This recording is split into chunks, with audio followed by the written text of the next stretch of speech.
రూమ్‌కి వెళ్ళిపోతుందనమాట. తను వెళ్తూ ఉన్నప్పుడు ఏం జరుగుతూ ఉంటుందంటే, సో, మింగ్ ఏం చేస్తాడంటే, తన బ్యాగ్‌లో డస్ట్ అంతా తిను డంప్ చేస్తుంది కదా! తెలివిగా తన ఫ్రెండ్‌నే పిలిపించి అక్కడ కూర్చోబెట్టి, "నీ వల్ల ఇదంతా జరిగింది. మర్యాదగా నా బ్యాగ్ క్లీన్ చెయి" అని చెప్పేసి ఈతోనే క్లీన్ చేయించుకుంటూ ఉంటాడు.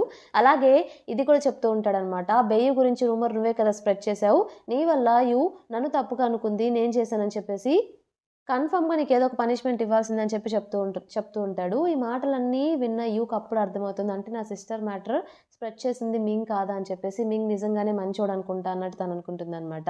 మింగ్ ఏం చేస్తాడంటే ఈకి పనిష్మెంట్ ఇవ్వాలని చెప్పేసి ఒక బాండీ ఉంటే దాన్ని పట్టుకొని ఫ్రాక్ జంప్స్ చేయమని చెప్తాడు తన ఫ్రెండ్‌కి. అలాగే చేస్తాడనమాట. అదంతా చూసి తను నవ్వుకుంటూ ఉంటుంది.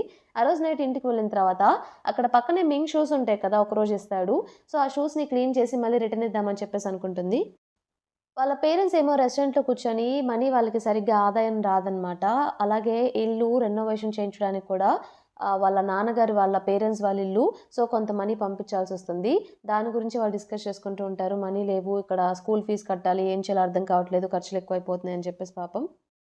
నెక్స్ట్ డే మింగ్ క్లాస్ రూమ్‌కొచ్చేసరికి తన డెస్క్‌లో ఆ షూస్ ఉంటాయన్నమాట. చాలా క్లీన్ చేసుంటాయి. కన్ఫర్మ్‌గా తనే పెట్టుంటుందని చెప్పేసి మురిసిపోతూ ఉంటాడు.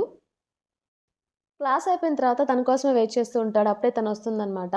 సో, నాకొక ఎగ్జామ్ ఉంది. నేను దానికి ప్రిపేర్ అవుతున్నాను. కొంచెం బిజీగా ఉన్నాను. నా హోమ్ వర్క్‌లో నువ్వే హెల్ప్ చేయాలి. అలాగే ఈ షూస్ నువ్వు క్లీన్ చేసి ఇచ్చావు కదా! మళ్ళీ వేస్ట్ చేయడం ఎందుకని అందుకే